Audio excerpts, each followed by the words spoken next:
Morning, everyone.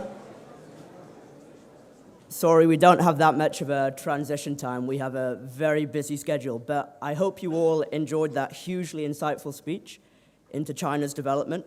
As Lawrence has already mentioned, my name is Ravi Prasad, and before I introduce our next speaker, I just want to say how delighted I am to have a full house audience here today, especially with so many students. As an age group, we often get criticized for being this post-ideological generation that really doesn't care about anything, that flicks through Facebook all day, which is why it's brilliant to see so many of you here today supporting a cause which I believe to be one of the most worthwhile causes of our time. Anyway, I'm now truly honored to introduce our next guest to you. He has flown close to 4,000 miles to get here today, briefly stopping off at the World Economic Forum in Switzerland, managed to get himself on crutches, and has marched on to Cambridge. Peter Coy is the economics editor for Bloomberg Businessweek, which is based in New York. Businessweek was set up in 1929 and is one of the world's most widely read business magazines, with readership of over 4.8 million worldwide, spanning 140 countries. Peter himself joined the magazine in December 1989 as telecommunications editor, then became technology editor in October 1992, and held that position until joining the economic staff. He has appeared on numerous TV programs, including shows on CNN and Fox News, among others. Peter writes on a whole range of issues and has recently covered Greece, Germany, China, Davos, women's pay, the debt ceiling, immigration, and I probably could go on, but I'll let you speak, Peter. And today he will be giving a talk titled Poverty, New Thinking About an Old Problem. Without any further ado, Peter, over to you.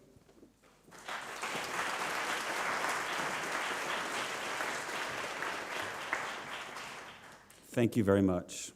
It's going to be hard to top the performance of the ambassador of Sparta, but China. Actually, I thought he did an excellent job, and my presentation is going to be a bit less formal. Also, I don't represent a country, I represent really just myself. I'm a journalist, not an economist. Just to get a sense of the audience before we go any further, I want to agree with Ravi, by the way, that it's very impressive to see so many people here today. You didn't have to be here, you came because you cared about the subject. And it's just great to see. But again, I just want to get a show of hands, though. We have seen amazing progress against poverty over the past quarter century. So the question is, what happens next? And I want to know how many people think we're going to get equal or more progress, or versus whether we had just an amazing run, thanks largely to China lifting millions, over 500 million out of poverty. And that we're kind of hitting a ceiling now where progress will slow down. So the first group is how many people think we'll have equal or better progress over the coming quarter century? And how many think it'll be maybe a bit less over the coming quarter century? All right, so I would say the optimists have it. And I'm going to be optimistic today myself. First of all, I'm honored to be participating in this impressive conference sponsored by this illustrious John Marshall Society in this historical venue. And thanks to Ravi for reaching out to me and making this happen. Also to Chris, Greg, Dom, and Michelle for the discussion at dinner last night. So just again, Ravi introduced me, but I just want to make clear, I am not an economist, I'm an economic journalist, which means I get to talk a lot about economics without being responsible for the sins of the profession. It's a perfect combination. As Ravi also mentioned, Businessweek goes back to 1929. We were founded with impeccable timing 1 month before the great crash of October 1929. And we managed to survive for 80 years under McGraw-Hill's ownership. In 2009, we were purchased by Bloomberg. The 4-something million figure refers to all of Bloomberg's publications. Businessweek's own paid circulation is 993,000. You're allowed to call it 1 million. Hope we'll be there soon. Last night in preparation for this talk, I read up a few excerpts from Keynes's 1933 biography of Alfred Marshall, and it brought home to me how appropriate it is that the Marshall Society has convened this conference on poverty. So this is from apparently late in life, age 75, Marshall had been retired and wrote a note kind of reviewing his life and discussed in this note his evolution, how he came to be an economist. And he had been a mathematician, as the ambassador noted. And this note was not intended for posterity. His wife rescued it. It would have been thrown away. And according to Keynes, that he, reflecting back, said to himself, well, how far do the conditions of life of the British working classes generally suffice for the fullness of life? He asked himself that question, and he was urged by, quote-unquote, older and wiser men to study political economy.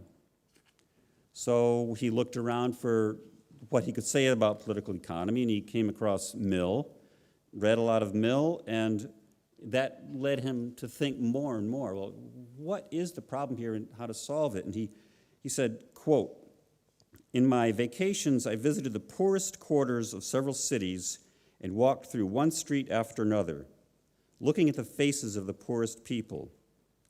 Next, I resolved to make as thorough a study as I could of political economy.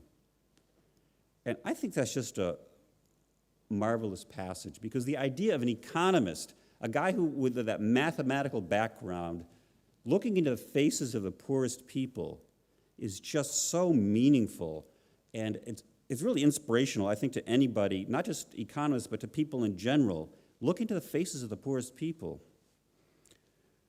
He went on to a wonderful career where he combined mathematics and economics, but he commented on the work of Henry George. The question whether poverty is necessary gives its highest interest to economics. He said the study of causes of poverty is the study of a large part of mankind. He said we ought to be not to be content without progress as long as there is so much suffering in the world. And he said the existence of a large pauper class is a disgrace to the age. And what I want to do here today is to look at the challenge that Marshall set out for us, for humanity really, and discuss where we're going. What is the road ahead, as this conference says. I'll begin with the pessimistic take, and then I'll end with the optimistic take, so we come away with smiles. The pessimistic take is that poverty is historical, it's embedded in society, and it's extremely hard to root out. And that would be the take that says we've made some progress, but we're going to be hitting a wall. An excellent expression of this is a book that came out a couple of years ago called Why Nations Fail by Daron Achemlu of MIT and what's his name? James Robinson of Harvard. Achemlu being an economist and Robinson, who is a Brit, I believe, being a political scientist. And this says that the ignorance hypothesis, which says that poverty occurs because we're ignorant, and as soon as we teach ourselves about how to fix poverty, the problem will go away, the ignorance hypothesis is wrong. And the quote from the book, and I reviewed this for Business Week a couple of years ago, is, those who have power make choices that create poverty. They get it wrong not by mistake or ignorance, but on purpose. Why? Why would somebody make a mistake on purpose? It's not a mistake. It's because they benefit. The people in power benefit from the conditions that they create. And they hoard. What we're arguing here is that this is a kleptocracy, a government that's all about stealing from the masses for the enrichment of the leader and the family of the leader, family and people close to power. So that seems like an intractable problem. And so he looks at, they, I should say, look at, well, why aren't we all immiserated? And he says, well, it's a combination, they, I keep saying he because I'm thinking of Chemlu, but they talk about two factors that have lifted so many of us out of poverty, the two factors being time and luck. There's a slow drift, that's the time part, and then there's luck, which is sort of the chance events that become turning points in history. And there are three I'll quickly cite here. One, strangely enough, the Black Plague. It was killed in England and across Europe, a large part of the population, but it had different effects in different parts of Europe. In Eastern Europe, it had the effect of, in both places, it reduced the working population. So work had to be, we're really talking about, of course, the farming population because it was an agrarian society. In Eastern Europe, the effect was that the landholders, in order to get the work done, get the food produced from the farms, buckled down, they clamped down on the farmers and exerted more control than ever before. That was the outcome of the Black Plague in Eastern Europe. In Western Europe, in England in particular, very different. It so happened that because of the slow progress over centuries before that, the English peasants had just a bit more freedom, not much, it was insignificant at the time, but because of that, they threw off the landlords, the feudal landlords, and they were able to assert themselves. They were the precious commodity, they were the labor that was in short supply, and because of their control over a precious commodity, their own labor, they actually asserted more independence because of that. So you have this one event, the Black Plague, pushing Eastern and Western Europe in different directions, and we still, here we are in the 21st century, we still see the results of that. Western Europe is richer than Eastern Europe, which wasn't true at the time of the Black Plague. Another turning point was the discovery of America. In England,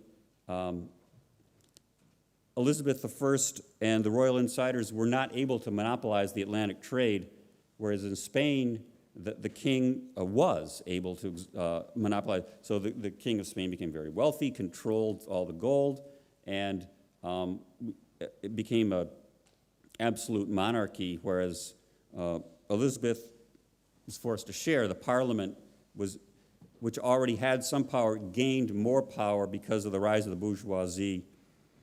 And as the third example in there is the Industrial Revolution, where in China, I don't know Asian history at all, but China remained backwards, whereas in Japan, the industrial class did rise, so Japan industrialized way before China. One event, namely the Industrial Revolution, pushing two countries in different directions. So that is what's happened now. What we can see, and there's a wonderful example in the book showing how these chance events have effects that can last centuries afterward. And the most dramatic example I thought from this book, which I really recommend, by the way, Why Nations Fail, it's called, a province of Peru called Acomayo. And in this province, the conquistadores managed to dragoon Incas into forced labor, slavery. There's a nearby town or province called Calca, and Calca was never dominated by the conquistadores. It remained independent. So we have one place where the population was enslaved and one place right next door similar in every other way, same language, same culture, same traditions, even same geography, that was not enslaved. According to this book, Khalkha, the roads are paved. In Akamayo, they're not. In Khalkha, people sell crops for cash. In Akamayo, they have subsistence agriculture. This is after more than 400 years. The takeaway, again, is that change is excruciatingly slow, that those in power do not give it up willingly, and the conclusion is, of this book is inevitably pessimistic. China, yes, the obvious rebuttal to this is, well, how do you explain that more than 500 million people have risen out of poverty in China over the recent decades? And the author's answer is, well, first of all, China is much more inclusive than it was 30 years ago. And second, that because it is still not a fully participatory democracy, that it's about to hit a ceiling. And their conclusion is, sadly, there are few heroes in this book. So I hope I have you all depressed now, because now we're going to move on towards the good news. And I just came back from Davos, and there's a lot of optimism over there in Switzerland about the potential for further progress. I can talk about some specific, I'm going to talk about Mexico a little bit in a minute, and I'm going to talk about the Gates Foundation in a minute, because I have some good things to say about both of them. But before I do that, I want to talk about a McKinsey and Company study that just came out. It's called Reverse the Curse. The curse refers to the so-called resources curse, which says that countries that are endowed with a lot of natural resources can actually suffer because those in power grab control of the resources, and because they have control of those resources, they have no need to appeal to the public at large. They don't need to develop an educated population. All they need is to control those resources. And, you know, history is replete with stories like that. Example of that, by the way, is, again, back to the discovery of America. The Spaniards went to South America and got the gold. The English came to North America, and they actually explored for gold, which is so funny. They didn't find any gold in Jamestown, Virginia, or Plymouth Bay, Massachusetts. And so they were forced to turn to farming. And eventually, the colonies developed industry and so on, and that required people. It required persuading Englishmen to go to America, and so the conditions had to be acceptable for them to do that, versus Spain, where they just sent over a bunch of soldiers to plunder the Mexico and Peru and so on. So that's the resources curse, but the title of the report is Reverse the Curse. So what's that all about?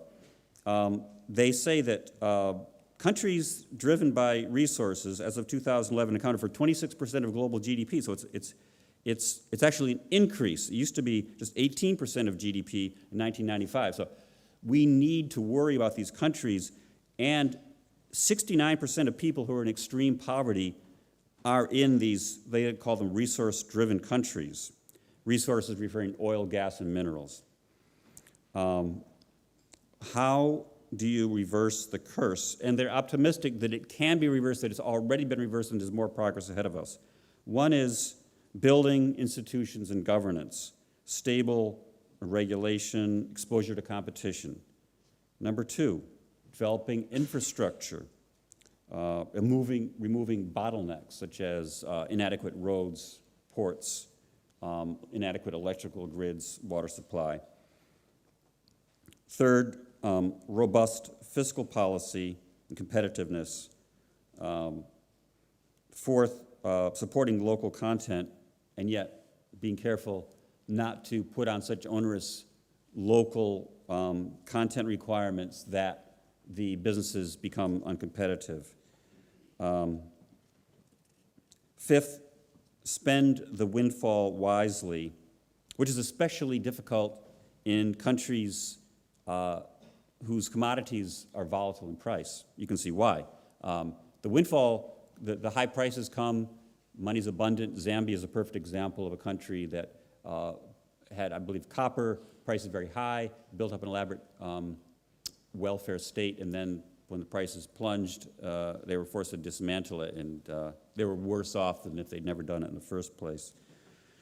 So part of that is putting money into a sovereign wealth fund or investing it into more durable assets, things that will have lasting value, schools and so on. And finally, transform the economy for broader economic development, which, of course, much harder than it sounds. Here's a statistic. I'm just going to throw this one out. In Guinea, there is an iron ore project that's being developed now that, when completed, it's called Simandu, is going to produce annual revenue of 130% of Guinea's current GDP, just completely dominating the economy. I figured the U.S. equivalent would be if somebody opened an iron mine with revenues of $20 trillion a year. It's unimaginable. So how does a country deal with something like that?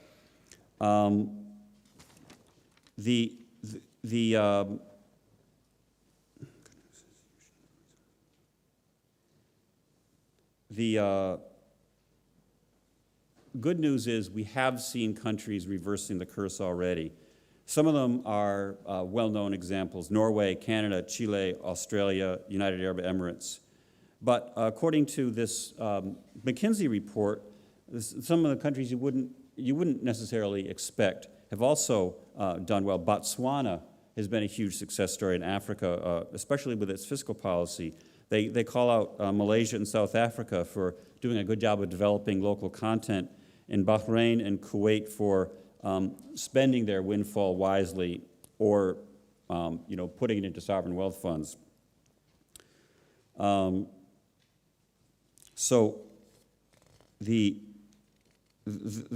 think also the International Monetary Fund and the World Bank have, I think, improved their policies. The IMF in particular used to have a very harsh view, which was pretty much adopting the so-called Washington Consensus. And I don't want to put down Washington since I'm an American, but there was this idea of let markets work, no impediments to the flow of capital, and there's an awareness now that you do want to allow countries to put on controls on the inflow of hot money so that they don't have to worry that it'll come rushing in and then rushing right back out again.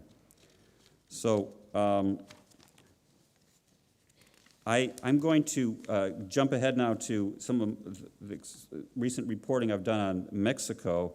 My original discussion with Ravi is that I was going to talk about Mexico, and then he said, no, talk more broadly. But I do have some interesting thoughts about Mexico.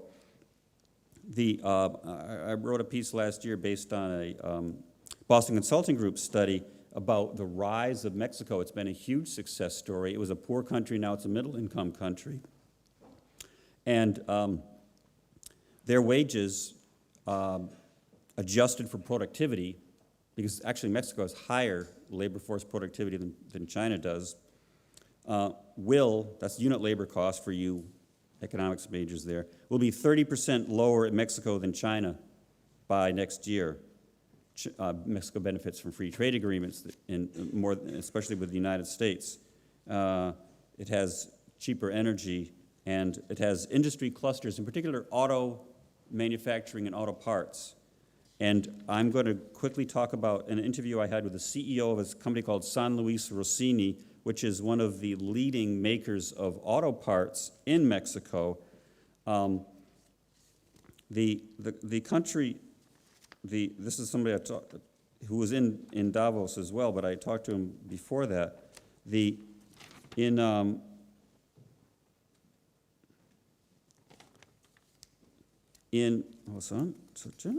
going to find my notes from Rossini here.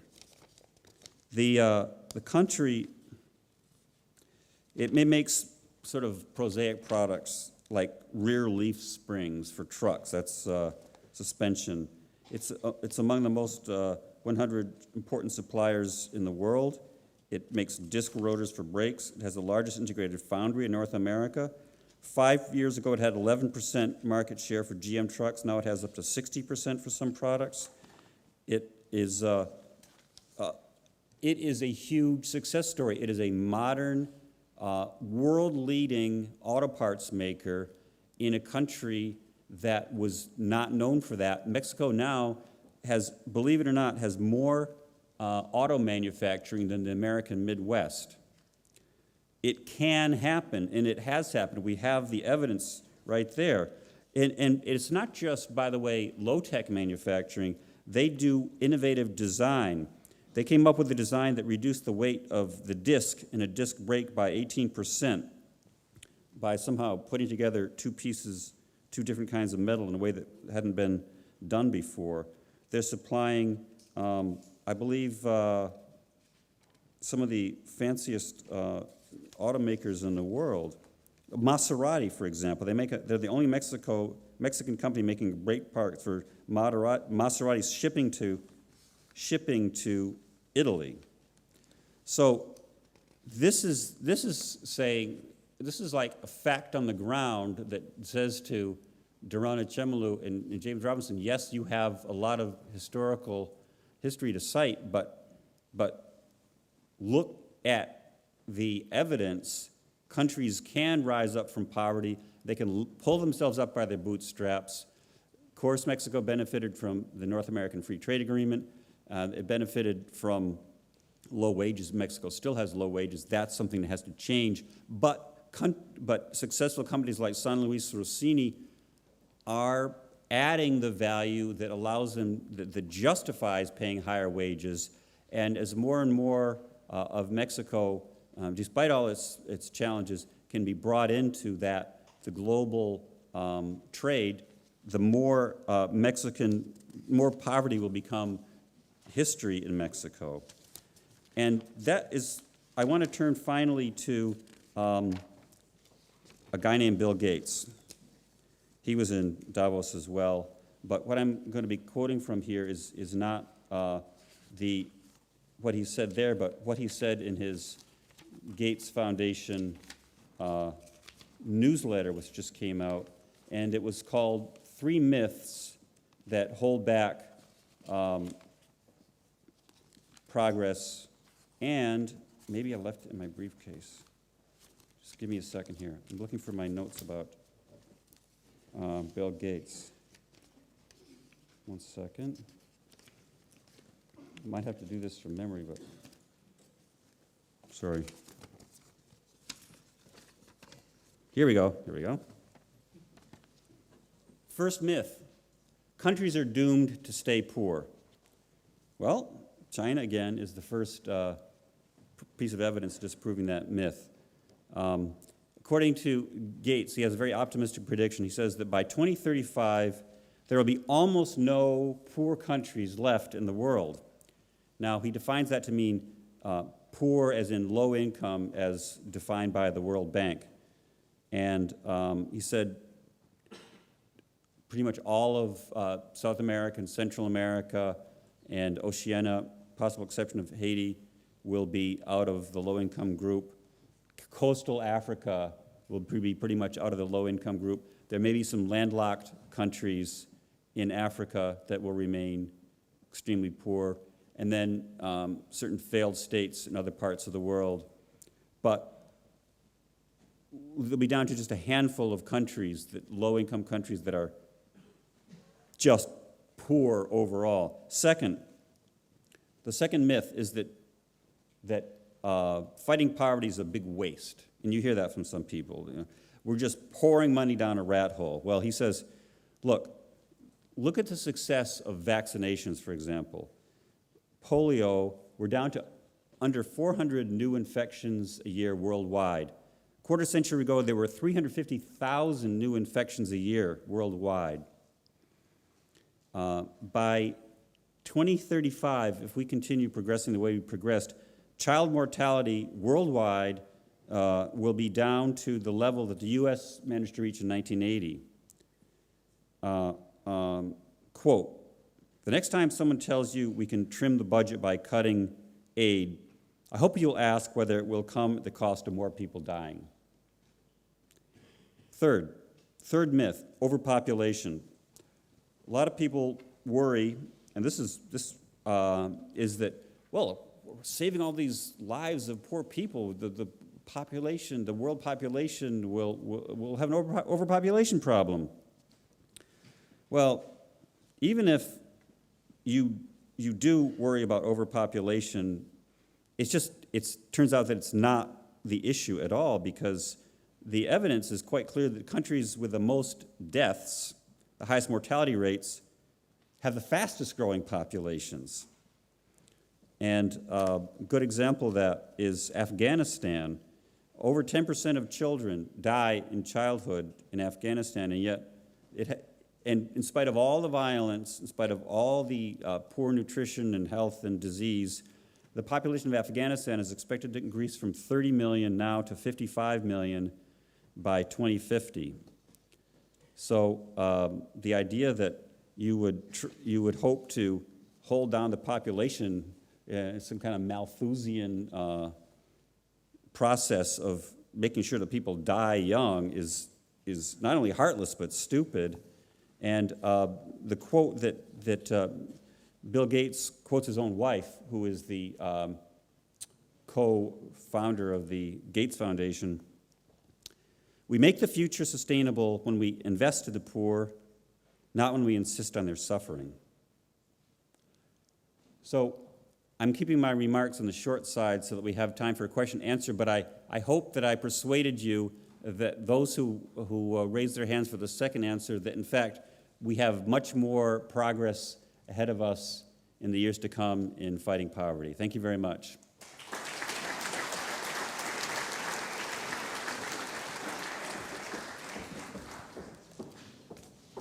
Thank you. Is this on? Thank you very much, Peter. I'm sure you'll all agree that was a fascinating speech which took us through hundreds of years of thinking about poverty and took us through the myths and realities as they are as well. Okay, so we have around 10 minutes for Q&A. So who wants to ask the first question? Over here. Thanks.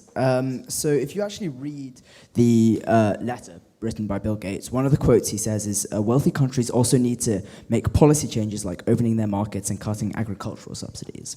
If we actually think about this, there's an inherent level of self-interest in these countries to protect their own economies and protect their domestic market. So what do you think international organizations can do to actually convince these groups and these countries that the way forward is not protectionist policies such as the common agricultural policy, but rather is more open policies? And do you think this lines up with their interests? So for example, if it leads to a slight reduction in income in these countries, but a massive increase in income in the developing world, these countries are still self-interested. They still effectively selfish because they care about their citizens the most. So what do you think we can do as international organizations to actually encourage these policies?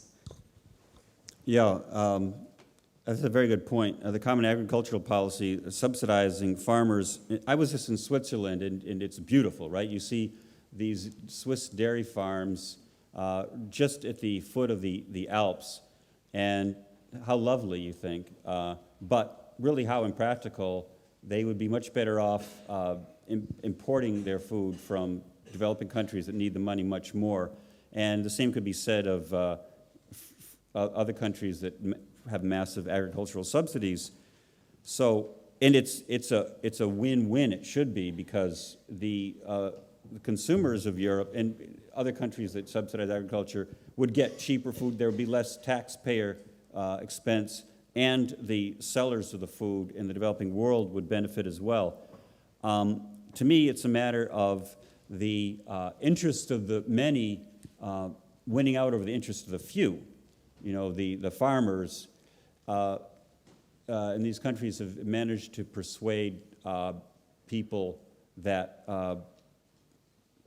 they're the victims here, and then they need to be protected. So I think it's a matter of changing people's minds about, well, in the U.S., for example, their farms are maybe no longer working farms, but they are purchased by conservancies, and they're kept in a natural state.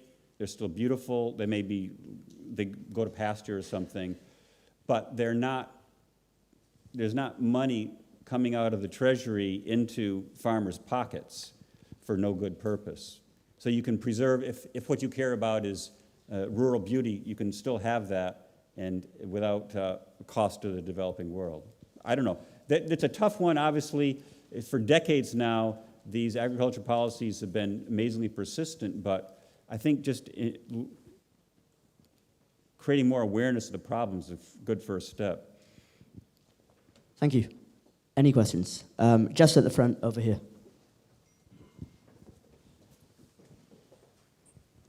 Thank you for your speech. I'm interested in your perspective on, in the wake of the global financial crisis, whether these major financial institutions have changed their direct foreign investment strategies, and if so, what effect that's having on the developing world, and how these countries are affected by shifts that have occurred since maybe 2008, 2009. Well, you have two kinds of money that goes into these developing countries. One is the hot money and one is the foreign direct investment. And it's pretty much agreed that the foreign direct investment is the good kind. It's it's more stable, and it goes into actually helping these countries, starting a factory, for example, building housing. And it's not the big banks that do the FDI. They may be the conduit for it. They may help arrange it.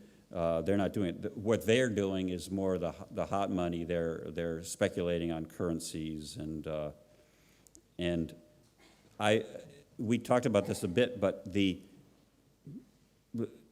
there is less speculation being done by these big houses, the Goldman Sachs's of the world, than there was before. Partly in the United States, at least, there's actually the Volcker rule, named after the former Fed chairman Paul Volcker, prohibits banks from speculating with the money that could jeopardize them if it goes badly. So something that is in the interest of the developing world, not wanting volatile hot money flows, is also in the interest of American taxpayers not wanting to have to bail out these big banks if their bets on the hot money go bad.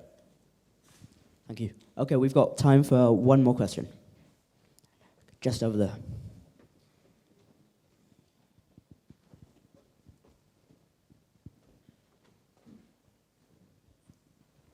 Hiya. I kind of wanted to ask a political economy question. So over the last 30 years, the Western world has generally pursued quite a free trade policy. But with the rise of China and other fast-growing emerging economies, we've seen increased calls from political groups in the West to re-engage with protectionism. Like, you can easily see on the media someone saying the Chinese are taking our jobs, or these people are coming and taking our jobs. And with the rise of parties like the National Front in France and the UKIP in the UK, with kind of tapping into this resentment, do you see this becoming a big problem in the world? And if so, how can we prevent that? So there's a guy named Fred Bergston who founded the Peterson Institute for International Economics in Washington, who describes trade negotiations as riding a bicycle. He said, if you don't keep pedaling and moving forward, you will fall off. And so right now, there is this pressure. It's like a wind in your face of protectionism, and the trade negotiators are aware of this, and so they are doing their best to keep pedaling forward. We have the Trans-Pacific Partnership negotiations, and we have the U.S. and then the Transatlantic Trade and Investment Partnership. There's also been progress in the long-delayed Doha round of the World Trade Organization. When they can't form a worldwide pact, there are a lot more regional, bilateral pacts going on now. So I'm not that pessimistic, actually. I believe that while that pressure exists, there's a lot of counter-pressure from people who do see the benefits of free trade and are doing their best to nail down agreements that will make it hard for people to renege and to close their doors. Thank you. Okay, I hope you all enjoyed that speech. Thank you very much, Peter, once again. Thank you. Thank you very much. Really enjoyed it. Okay, so we'll be starting our next panel session in around about 2 minutes.